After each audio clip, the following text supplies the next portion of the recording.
10 বছরের ছোট একটি মেয়েকে আমরা দেখতে পাই। মেয়েটির নাম ছিল ম্যালিফিসেন্ট। সে কোনো সাধারণ মেয়ে ছিল না, সে একজন পরী ছিল। তার মাথায় ছিল ছোট ছোট শিং আর পিঠে ছিল সুন্দর ডানা। ম্যালিফিসেন্ট থাকতো এক রহস্যময় জাদুর জঙ্গলে। এই জঙ্গলের প্রতিটি জায়গাতেই যেন জাদুর ছোঁয়া ছিল।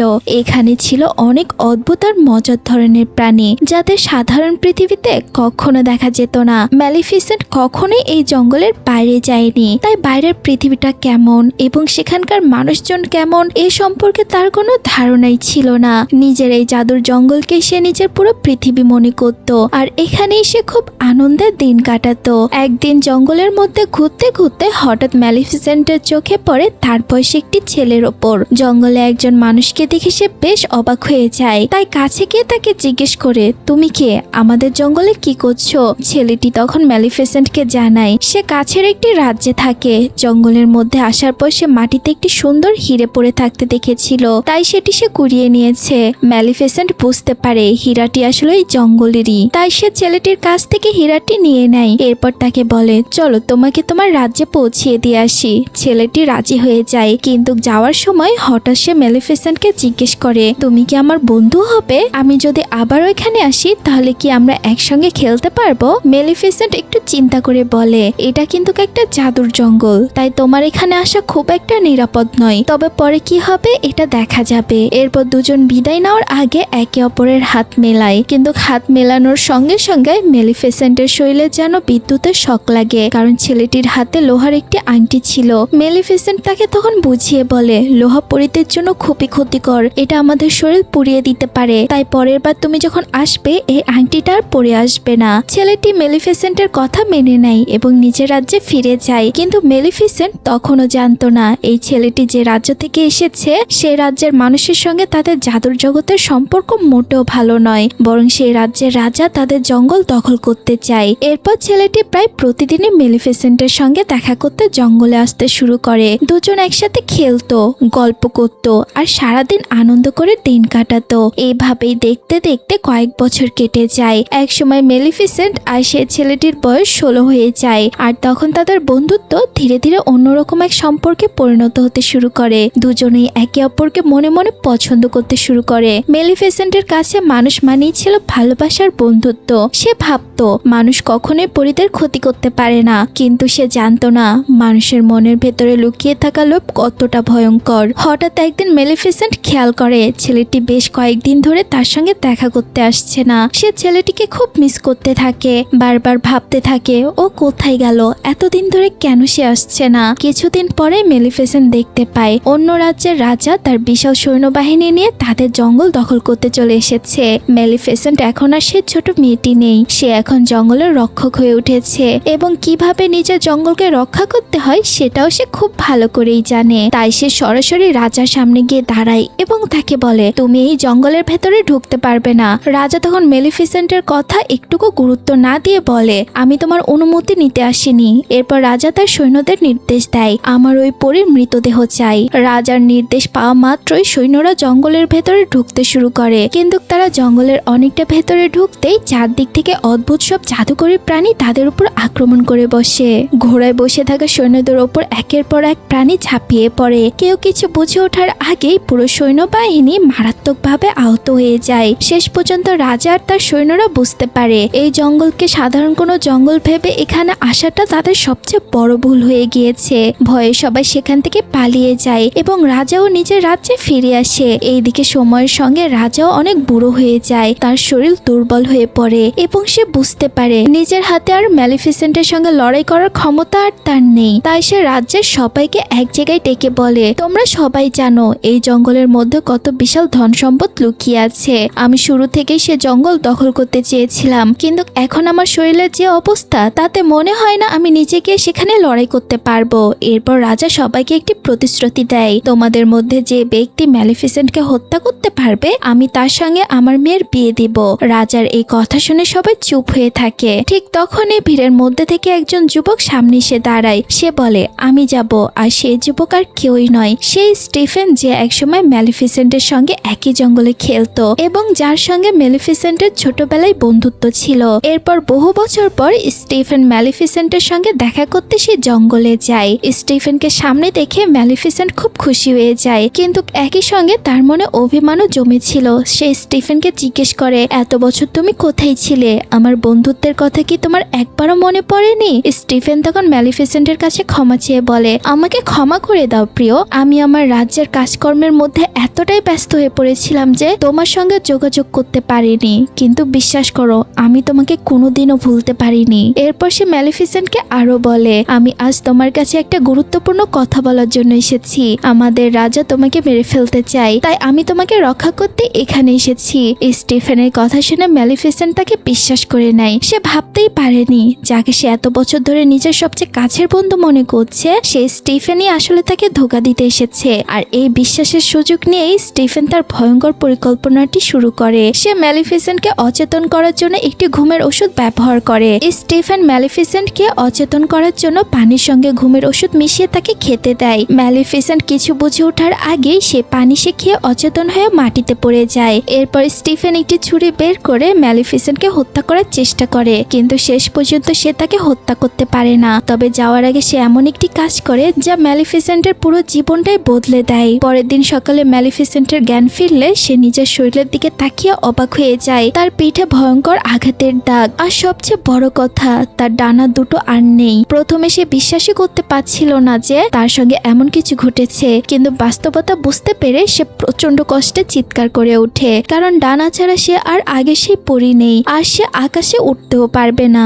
অন্যদিকে স্টিফেন ম্যালিফিসেন্টের কেটে নিয়ে যাওয়া ডানাটি সে রাজার কাছে নিয়ে যায়। সে রাজাকে বলে, আমি আমার দেওয়া কথা রেখেছি। স্টিফেনের হাতে ম্যালিফিসেন্টের ডানা দেখে রাজা ভীষণ খুশি হয়ে যায়। নিজের কথা অনুযায়ী সে স্টিফেনকে পুরস্কৃত করে এবং শেষ পর্যন্ত স্টিফেনই সে রাজ্যের নতুন রাজা হয়ে যায়। এইদিকে ম্যালিফিসেন্ট নিজের জঙ্গলে একা হয়ে যায়। তার সবচেয়ে বড় কষ্ট ছিল সে আর উঠতে পারে না। একদিন জঙ্গলের মধ্যে হাঁটতে হাঁটতে হঠাৎ সে দেখতে পায় একজন শিকারী একটি কাককে মেরে ফেলতে যাচ্ছে। ম্যালিফিসেন্ট এটা দেখে আর চুপ থাকতে পারে না। সে সঙ্গে সঙ্গে তার জাদু ব্যবহার করে কাকটিকে একজন মানুষের রূপ দিয়ে দেয়। ম্যালিফিসেন্টের জাদু দেখে শিকারী ভয় পেয়ে সেখান থেকে পালিয়ে যায়। কাকটি তখন ম্যালিফিসেন্টের কাছে এসে তাকে ধন্যবাদ জানায়। সে অবাক হয়ে জিজ্ঞেস করে, আপনি আমাকে বাঁচালেন কেন? ম্যালিফিসেন্ট শুধু বলে, আমি জানি না, এমনিতেই মনে হলো তোমাকে বাঁচানো উচিত। তখন সে কাকটি ম্যালিফিসেন্টকে বলে, আজ থেকে আমি সারা জীবন আপনার সঙ্গেই থাকবো। আপনি আমাকে যা করতে বলবেন আমি সেটাই করব। মানুষের রূপ পেয়ে সে ভীষণ খুশি ছিল। ম্যালিফিসেন্টও তার এই কথায় খুশি হয়ে কাকটির নাম দেয় ডাওয়াভাল। এরপর থেকে ডাওয়াভাল সবসময় ম্যালিফিসেন্টের সঙ্গে থাকতো। ম্যালিফিসেন্ট তাকে বিভিন্ন জায়গায় পাঠাতো, আর সে ফিরে এসে মানুষের রাজ্য সম্পর্কে নানা খবর দিত। এভাবেই এক সময় ম্যালিফিসেন্ট জানতে পারে স্টিফেন আসলে তাকে কখনোই ভালোবাসতো না, শুধু রাজা হওয়ার লোভে তার সাথে প্রতারণা করেছে এবং শেষ পর্যন্ত তার ডানা কেটে নিয়ে গিয়েছে। এই সত্যটা জানার পর ম্যালিফিসেন্টের ভেতরে শেষ নিঃশ্বাসটুকু ভেঙে যায়। যে মানুষকে সে নিজের সবচেয়ে কাছের বন্ধু মনে করেছিল, সে মানুষই তাকে সবচেয়ে বড় ধোঁকা দিয়েছে। এরপর থেকে ম্যালিফিসেন্ট মানুষের প্রতি ঘৃণা করতে শুরু করে। মানুষের ওপর তার আর কোনো বিশ্বাসই অবশিষ্ট থাকে না। অন্যদিকে স্টিফেন রাজা হওয়ার পর সে রাজার মেয়েকে বিয়ে করে। কিছুদিন পর তাদের একটি কন্যা সন্তান জন্মায়। কন্যা সন্তান হওয়ার জন্য পুরো রাজ্যে বিশাল উৎসবের আয়োজন করা হয়। রাজপ্রাসাদে এত বড় আয়োজন হয়েছিল যে সেখানে কে কোথা থেকে এসেছে আর কে কখন ঢুকেছে এইসবের দিকে কারোই তেমন কোনো নজর ছিল না। আর এই সুযোগটাই কাজে লাগায় ম্যালিফিসেন্ট। সে চুপি চুপি রাজপ্রাসাদে ঢুকে পড়ে। সেখানে গিয়ে সে ছোট শিশুটিকে দেখতে পায়। শিশুটিকে দেখে কিছুক্ষণের জন্য ম্যালিফিসেন্টের মনও নরম হয়ে যায়। সে শিশুটির দিকে তাকিয়ে বলে, তুমি খুব সুন্দর একটা বাচ্চা। কিন্তু পরক্ষণেই তার পুরনো কষ্ট আর রাগ আবারও ফিরে আসে। ম্যালিফিসেন্ট তখন সে শিশুটিকে অভিশাপ দেয়। সে বলে, তুমি যখন 16 বছরে পা দিবে তখন তোমার হাতে একটি সুচ ফুটবে, আর সেই মুহূর্তেই তোমার মৃত্যু হবে। এই কথা শুনে স্টিফেন আতঙ্কিত হয়ে ম্যালিফিসেন্টের সামনে এসে পড়ে। সে কাঁদতে কাঁদতে অনুরোধ করতে থাকে, এটা করো না, তোমার সঙ্গে আমি যা করেছি তার জন্য আমার মেয়েকে শাস্তি দিও না। তুমি আমার উপর প্রতিশোধ নাও, কিন্তু আমার মেয়েকে ছেড়ে দাও। ম্যালিফিসেন্ট তখন স্টিফেনের দিকে তাকিয়ে বলে, আমিও তো একসময় তোমার মতনই একজনকে বিশ্বাস করা ছোট মেয়ে ছিলাম, কিন্তু তুমি কি ভুলে গিয়েছো আমার সঙ্গে তুমি কি করেছিলে? ম্যালিফিসেন্টের মনে তখনও সে পুরনো বিশ্বাসঘাতকতার ক্ষত তাজা ছিল, আর সেই কারণে স্টিফেনের মেয়েকেই সে তার প্রতিশোধের লক্ষ্য বানিয়ে নেয়। ম্যালিফিসেন্ট তখন স্টিফেনকে আরো একটি কথা বলে, তোমার মেয়ের 16তম জন্মদিনের আগে সে যদি তার সত্যিকারের ভালোবাসার দেখা পায় তাহলে হয়তো তার জীবন বেঁচে যেতে পারে। এই কথা শুনে স্টিফেন স্টিফেন আরো চিন্তায় পড়ে যায়। সে বুঝতে পারে যে কোনো মূল্যে তার মেয়েকে ম্যালিফিসেন্টের কাছ থেকে দূরে রাখতে হবে। তাই সে সঙ্গে সঙ্গে 3জন ছোট পরীকে ডেকে আনে। এরপর তাদের হাতে নিজের মেয়েকে তুলে দিয়ে বলে, আমার মেয়েকে এখান থেকে অনেক দূরে নিয়ে যাও। ওর বয়স 16 বছর না হওয়া পর্যন্ত কোনোভাবেই তাকে এখানে ফিরিয়ে আনবে না। ও যদি এই জায়গায় ফিরে আসে তাহলে ম্যালিফিসেন্টের দেওয়া অভিশাপ সত্যি হয়ে যাবে। অন্যদিকে স্টিফেন নিজেই সৈন্যবাহিনী নিয়ে আবারও ম্যালিফিসেন্টের জঙ্গল দখল করার জন্য রওনা হয়, কারণ এইবার সে পুরো জঙ্গলটাই নিজের দখলে নিতে চায়। কিন্তু এইবার ম্যালিফিসেন্ট আগে থেকে প্রস্তুত ছিল। সে তার জাদুর শক্তি দিয়ে পুরো জঙ্গলের চারপাশে একটি শক্তিশালী সীমারেখা তৈরি করে রেখেছিল, ফলে কোনো মানুষ তার এই জঙ্গলের ভেতরে ঢুকতে পারছিল না। এরপর গল্পে আমরা স্টিফেনের মেয়েকে দেখতে পাই। তার নাম ছিল আরোরা। 3 ছোট পরী আরোরাকে নিয়ে অনেক দূরে চলে যায় এবং সেখানেই তাকে বড় করতে থাকে। তবে ম্যালিফিসেন্ট আরোয়ার অবস্থান জানতো। সে সবসময় দূর থেকে আরোয়ার ওপর নজর রাখতো। একদিন ম্যালিফিসেন্ট আরোয়ার কাছে গিয়ে তাকে একটু ভয় দেখানোর চেষ্টা করে, কিন্তু আরোয়া ভয় পাওয়ার বদলে হেসে ওঠে। ছোট আরোয়ার হাসি দেখে ম্যালিফিসেন্ট নিজেও অবাক হয়ে যায়। ধীরে ধীরে তার মন নরম হতে শুরু করে, কারণ ম্যালিফিসেন্ট যতই রাগী হয়ে উঠুক তার ভেতরে এখনো সেই ভালো পরীটা বেঁচে ছিল। অন্যদিকে আরোয়ার দেখাশোনার দায়িত্বে থাকা 3 পরী তাকে খুব যত্ন করে বড় করছিল। কিন্তু আরোয়ার যখনই কোনো বিপদ হতো তখনই বেশিরভাগ সময় ওই 3 পরীর আগেই ম্যালিফিসেন্ট তাকে বাঁচাতে ছুটে আসতো। একবার আরোয়া পাহাড় থেকে নিচে পড়ে যেতে যাচ্ছিল। ঠিক সেই মুহূর্তে ম্যালিফিসেন্ট তার জাদুর শক্তি দিয়ে আরোয়াকে বাঁচিয়ে নেয়। এভাবেই সময়ের সঙ্গে আরোয়া ধীরে ধীরে বড় হতে থাকে। দেখতে দেখতে আরোয়ার বয়স 15 হয়ে যায়, অর্থাৎ ম্যালিফিসেন্টের দেওয়া অভিশাপ সত্যি হওয়ার আর মাত্র 1 বছর বাকি। এইদিকে 3 পরী একদিন আরোয়াকে নিয়ে জঙ্গলের সীমানার কাছে যায়। সেখানে আরোয়া কিছু বিশাল বিশাল গাছ দেখতে পায়। আরোয়া যেহেতু ছোটবেলা থেকে বাইরের পৃথিবী থেকে দূরে ছিল, তাই ম্যালিফিসেন্টের মতনই তারও বাইরের দুনিয়া সম্পর্কে কোনো ধারণা ছিল না। তাই গাছগুলোর ওপরে কি আছে সেটা দেখার জন্য তার ভীষণ কৌতূহল হয়। একদিন সে একা সে জায়গাটার কাছে গিয়ে বাইরের দিকে তাকাতে থাকে। হঠাৎ তার মনে হয় ওপাশে যেন কেউ আছে। তখন আরোয়া জোরে করে বলে ওঠে, যদি সেখানে কেউ থাকে তাহলে আমার সামনে এসো, আমি তোমার সঙ্গে কথা বলতে চাই। আরোয়ার কথা শুনে সেখানে আর ম্যালিফিসেন্ট লুকিয়ে থাকতে পারে না। সে সঙ্গে সঙ্গে আরোয়ার সামনে এসে দাঁড়ায়। ম্যালিফিসেন্টকে সামনে দেখে আরোয়া অবাক হয়ে যায়। এরপর খুশি হয়ে বলে, আপনিই তো সেই মহিলা যাকে আমি ছোটবেলা থেকে দেখছি। আপনি তো আমার গডমাদার। ছোটবেলায় আপনি আমার কাছে আসতেন, আমার খেয়াল রাখতেন, কিন্তু এতদিন কখনো আমার সামনে কেন আসেননি? আরো বলে, আমি আপনাকে চিনতে পেরেছি, আর আপনার সঙ্গে যে কাকটা থাকে তাকেও আমার খুব ভালো লাগে। আরোয়ার মুখে এইসব কথা শুনে ম্যালিফিসেন্টের মুখে অজান্তে হাসি ফুটে ওঠে, কারণ এত বছর পর কেউ তাকে ভয় বা ঘৃণা করে না, বরং ভালোবাসার আপনজনের মতো করে দেখছে। ম্যালিফিসেন্ট তখন বুঝতে শুরু করে আরোয়ার তার শত্রু নয়, বরং এই ছোট মেয়েটি ধীরে ধীরে তার কঠিন হয়ে যাওয়া মনটাকে আবারও আগের মতো নরম করে দিচ্ছে। আরোয়ার সঙ্গে থাকতে থাকতে ম্যালিফিসেন্ট কখন যে তাকে ভালোবেসে ফেলেছে সে নিজেও বুঝতে পারেনি। এখন আরোয়া তার কাছে আর শুধু স্টিফেনের মেয়ে নয়, বরং নিজের মেয়ের মতনই হয়ে গিয়েছে। দুজন একসঙ্গে থাকতো, গল্প করত এবং একে অপরের যত্ন নিত। একদিন রাতে আরোয়া যখন ঘুমাচ্ছিল তখন ম্যালিফিসেন্ট চুপচাপ তার কাছে গিয়ে দাঁড়ায়। সে নিজের দেওয়া অভিশাপটা ফিরিয়ে নেওয়ার চেষ্টা করে, কিন্তু তখনই ম্যালিফিসেন্ট জানতে পারে এত বছর আগে দেওয়া অভিশাপ এখন আর ফিরিয়ে নেওয়া সম্ভব নয়। এই কথা জানার পর ম্যালিফিসেন্ট ভীষণ চিন্তায় পড়ে যায়, কারণ আরোয়ার 16তম জন্মদিনও প্রায় চলে আসছে। এখন তার একটাই আশা, আরোয়া যেন খুব দ্রুত তার সত্যিকারের ভালোবাসা খুঁজে পায়, কারণ তাহলেই হয়তো এই অভিশাপ ভেঙে যাবে এবং আরোয়া আবার নতুন করে বাঁচতে পারবে। পরের দিন সকালে ম্যালিফিসেন্ট আর আরোয়া জঙ্গলের মধ্যে বসে গল্প করছিল। হঠাৎ আরোয়া ম্যালিফিসেন্টকে জিজ্ঞেস করে, আপনার ডানা কোথায়? এই জঙ্গলে প্রায় সব পরীরই ডানা আছে, কিন্তু আপনার নেই কেন? আরোয়ার প্রশ্ন শুনে ম্যালিফিসেন্ট কিছুক্ষণ চুপ করে থাকে। এরপর ধীরে ধীরে বলে, আমারও একসময় ডানা ছিল, আমি অনেক উঁচুতে উঠতে পারতাম, আকাশে উড়ে বেড়ানোটা আমার খুব ভালো লাগতো। কিছুক্ষণ থেমে সে আরো বলে, কিন্তু একজন মানুষ আমার কাছ থেকে আমার ডানা কেটে নিয়ে গিয়েছে, অথচ একসময় আমি সে মানুষটার সঙ্গে খুবই খুশি ছিলাম। আমার সেই ডানাগুলো আমি এখনো অনেক মিস করি। পুরনো ডানাগুলোর কথা মনে পড়তে ম্যালিফিসেন্ট আবেগপ্রবল হয়ে পড়ে। আরও তখন তাকে সান্ত্বনা দিয়ে বলে, আপনি মন খারাপ করবেন না, কালই তো আমার 16তম জন্মদিন। আমি ওই 3 পরীর কাছ থেকে অনুমতি নিয়ে আপনার কাছে চলে আসব। এরপর থেকে আমি আপনার সঙ্গেই থাকবো। আরোয়ার কথা শুনে ম্যালিফিসেন্টের মন ভালো লাগলেও সে জানতো আসল বিপদ এখনো কাটেনি, কারণ আরোয়ার সত্যিকারের ভালোবাসার দেখা না পাওয়া পর্যন্ত অভিশাপ ভাঙবে না। এরপর আরোয়া নিজের বাড়ি বাড়ির দিকে রওনা হয়, কিন্তু পথে হঠাৎ তার এক ছেলের সঙ্গে দেখা হয়। ছেলেটি দেখতে বেশ সুদর্শন ছিল।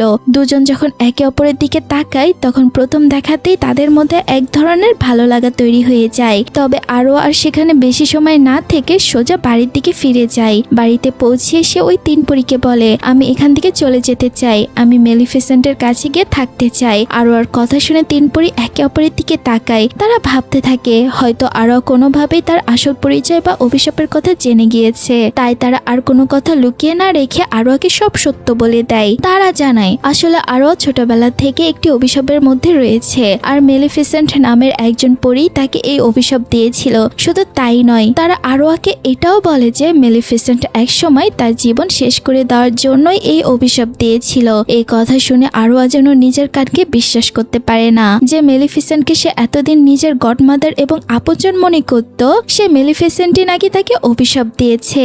আরোয়া ভীষণ কষ্ট পেয়ে সোজা মেলিফিসেন্টের কাছে চলে যায়। এরপর মেলিফিসেন্টের সামনে দাঁড়িয়ে কাপা গলায় জিজ্ঞেস করে, আমি যা শুনেছি সব কি সত্যি? মেলিফিসেন্ট কিছুক্ষণ চুপ করে থাকে, এরপর আরোয়ার দিকে তাকিয়ে বলে, হ্যাঁ সবই সত্যি, আমি তোমাকে অভিশাপ দিয়েছিলাম। মেলিফিসেন্ট আরোয়ার দিকে তাকিয়ে বলে, এখন আমার মন বদলে গিয়েছে, তোমার বাবার সঙ্গে যা ঘটেছিল তার কারণেই আমি তোমাকে অভিশাপ দিয়েছিলাম, কিন্তু এখন আমি চাই না তুমি মারা যাও, আমি তোমাকে সত্যি অনেক ভালোবাসি। কিন্তু মেলিফিসেন্টের কথা শুনেও আরোয়ার কষ্ট কমে না, বরং সে আরো বেশি ভেঙে পড়ে। যাকে সে এতদিন নিজের সবচেয়ে কাছের মানুষ মনে করত, সে মানুষই তাকে অভিশাপ দিয়েছে। এই সত্যটা আরোয়ার পক্ষে মেনে নেওয়া সম্ভব হচ্ছিল না, তাই সে সেখান থেকে চলে যায় এবং সোজা নিজের বাবা স্টিফেনের কাছে যায়। বাবাকে দেখে আরোয়া তাকে জড়িয়ে ধরে কাঁদতে শুরু করে। কাঁদতে কাঁদতে সে বলে, আমি আপনাকে অনেক মিস করেছি।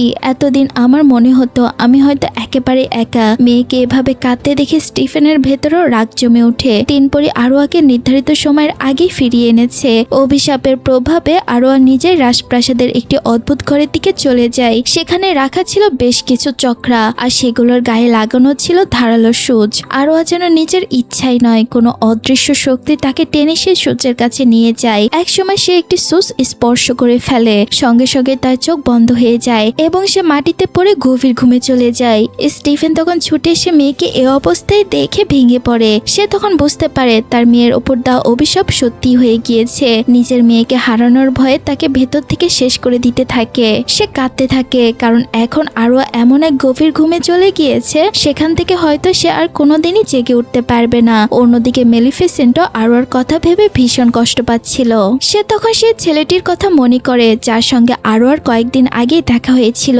মেলিফিসেন্ট ভাবতে থাকে হয়তো আরোয়া প্রথম দেখাতেই ছেলেটিকে পছন্দ করেছিল, হয়তো এই ছেলেটি তার সত্যিকারের ভালোবাসা। কারণ মেলিফিসেন্ট জানতো সত্যিকারের ভালোবাসার চুম্বনই হয়তো আরোয়াকে এই গভীর ঘুম থেকে জাগাতে পারে। তাই সে ছেলেটিকে নিজের কাছে নিয়ে আসে এবং তাকে অচেতন করে আরোয়ার কাছে নিয়ে যায়। এইদিকে তিন পরীও স্টিফেনের কাছে চলে আসে এবং বলে, আপনি তো আরোয়ার বাবা, আপনি তাকে ভালোবাসেন, আপনি যদি তার কপালে ভালোবাসার চুম্বন দেন তাহলে হয়তো সে জেগে উঠতে পারে। কে জানে হয়তো আপনি তার সত্যিকারের ভালোবাসা। স্টিফেন তখন খুবই কষ্ট নিয়ে বলে, না, আমি কখনোই কাউকে সত্যিকারের ভালোবাসতে পারি না। আমি নিজে মেলিফিসেন্টের সঙ্গে বিশ্বাসঘাতকতা করেছি, আর আমার সেই কাজের কারণেই আজ আমার মেয়েকে এই শাস্তি পেতে হচ্ছে। এদিকে মেলিফিসেন্ট সেই ছেলেটিকে নিয়ে আরোয়ার কাছে পৌঁছিয়ে যায়। ছেলেটি আরোয়ার কাছে গিয়ে তাকে দেখে, কিন্তু সে তাকে ভালোবাসার চুম্বন দেওয়ার পরেও আরোয়ার ঘুম ভাঙে না। তখন মেলিফিসেন্ট বুঝতে পারে এই ছেলেটি আরোয়ার সত্যিকারের ভালোবাসা নয়। এই সত্যটা বুঝতে পেরে মেলিফিসেন্ট আর নিজেকে সামলাতে পারে না। সে আরোয়ার পাশে বসে কাঁদতে শুরু করে, কারণ এত চেষ্টা করেও সে তার প্রিয় আরোয়াকে বাঁচাতে পারছে না। মেলিফিসেন্টের মনে তখন শুধু একটাই কথা ঘুরতে থাকে, আমি কি সত্যি আরোয়াকে চিরতরে হারিয়ে ফেললাম? আরোয়াকে জাগাতে না পেরে মেলিফিসেন্টের নিজের ভুলগুলোর কথা মনে পড়তে থাকে। সে তখন বুঝতে পারে প্রতিশোধের রাগে সে এমন একজন নির্দোষ মানুষকে অভিশাপ দিয়েছে যাকে সে এখন নিজের মেয়ের মতো ভালোবাসে। আরোয়ার পাশে বসে মেলিফিসেন্ট কাঁদতে কাঁদতে বলে, আমি তোমাকে খুব মিস করব, তোমার হাসিটাকেও আমি খুব মিস করব। এই কথা বলতে বলতে মেলিফিসেন্ট আরোয়ার কপালে ভালোবাসার একটি চুমু দেয়। এরপর চোখের পানি মুছে সেখান থেকে চলে যেতে শুরু করে, কিন্তু ঠিক তখনই তার পেছন থেকে একটি কণ্ঠস্বর ভেসে আসে, আপনি কোথায় যাচ্ছেন? মেলিফিসেন্ট পেছনে ফিরে তাকিয়ে অবাক হয়ে যায়, কারণ আরোয়া জেগে উঠেছে। তখনই সবাই বুঝতে পারে আরোয়ার সত্যিকারের ভালোবাসা অন্য কেউ নয়, মেলিফিসেন্টই নিজেই। কারণ মেলিফিসেন্ট আরোয়াকে মন থেকে ভালোবাসতো। তাদের সম্পর্কটা শুধু একজন পরী আর একজন রাজকন্যার সম্পর্ক ছিল না, বরং তারা একে অপরকে মা মেয়ের মতো ভালোবাসত। অভ্যস্ত। আরোয়া তখন মেলিফিসেন্টকে বলে, আমি আপনার সঙ্গে জঙ্গলে যাব। মেলিফিসেন্টও আরোয়াকে সঙ্গে নিয়ে জঙ্গলের দিকে রওনা হয়, কিন্তু তারা বেশি দূর যেতে পারে না। হঠাৎ স্টিফেনের সৈন্যরা তাদের উপর একটি বিশাল জাল ছুড়ে দেয়। জালটি ছিল লোহার তৈরি, আর লোহা মেলিফিসেন্টের জন্য অত্যন্ত ক্ষতিকর। জালের মধ্যে আটকে যাওয়ার পর সৈন্যরা মেলিফিসেন্টের ওপর একের পর এক আক্রমণ চালাতে থাকে। সে প্রচন্ড কষ্ট পেলেও নিজেকে বাঁচানোর চেষ্টা করে। ঠিক তখনই মেলিফিসেন্টের সঙ্গে থাকা ডায়াফাল তার সাহায্যের জন্য এগিয়ে আসে। মেলিফিসেন্ট নিজের জাদু দিয়ে ডায়াফালকে একটি বিশাল ড্রাগনে পরিণত করে দেয়। ড্রাগনে পরিণত হতেই ডায়াফাল তার মুখ থেকে আগুন ছুটতে শুরু করে। একের পর এক সৈন্য সে আগুনে পুড়ে যায় এবং মেলিফিসেন্ট শেষ পর্যন্ত লোহার জাল থেকে মুক্ত হয়ে যায়। কিন্তু তখনই সেখানে রাজা স্টিফেন তার সৈন্যদের নিয়ে হাজির হয়। এইবার সে পুরো শরীর লোহার বর্ম দিয়ে ঢেকে নিয়েছিল। তার একটাই উদ্দেশ্য, যেভাবেই হোক মেলিফিসেন্টকে হত্যা করা। অন্যদিকে আরোয়ার চোখে হঠাৎই মেলিফিসেন্ট এসে কাটা ডানাগুলো চোখে পড়ে, যেগুলো এতদিন ধরে রাজপ্রাসাদে রাখা ছিল।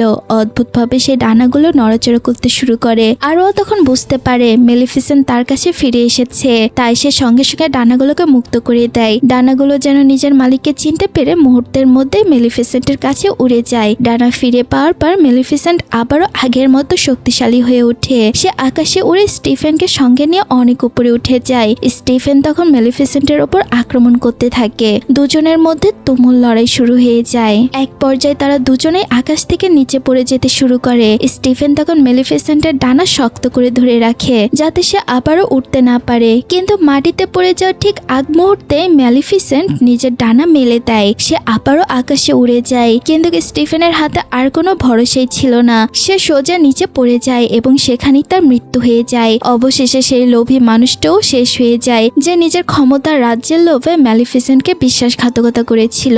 পরের দিন সকালে মেলিফিসেন্ট তার জাদু দিয়ে জঙ্গলের চারপাশে তৈরি করা সব সীমারেখা সরিয়ে দেয়। এরপর আবার সে জাদুর জঙ্গলে ফুল ফুটতে শুরু করে। জঙ্গলের সব প্রাণীরাও আবারও আগের মতো আনন্দ করতে শুরু করে। আর সবচেয়ে বড় কথা, এতদিন মানুষ আর জাদুর জগতের মধ্যে যে দূরত্ব ছিল, এটাও ধীরে ধীরে শেষ হয়ে যায়। এরপর মেলিফিসেন্ট আরোয়ার দিকে তাকিয়ে বলে, আজ থেকে তুমি এই জঙ্গলের রানী। এভাবে আরোয়া জঙ্গলের রানী হয়ে ওঠে। আর ধীরে ধীরে রাজ্যের মানুষ এবং জাদুর জগতের সবাই একসঙ্গে বসবাস করতে শুরু করে। সবাই আবারও হাসি খুশিতে নিজেদের জীবন কাটাতে থাকে। আর এভাবে এই সুন্দর সিনেমাটি এখানেই শেষ হয়ে যায়। তো বন্ধুরা, কেমন লাগলো আজকের গল্পটি অবশ্যই কমেন্ট বক্সে জানিয়ে দেবেন। তো এতক্ষণ পর্যন্ত আমার সাথে থাকার জন্য আপনাদের সবাইকে অনেক ধন্যবাদ। আবারও কথা হবে অন্য একটি ভিডিওতে। ততক্ষণ পর্যন্ত আপনারা ভালো থাকবেন, সুস্থ থাকবেন। আল্লাহ হাফেজ।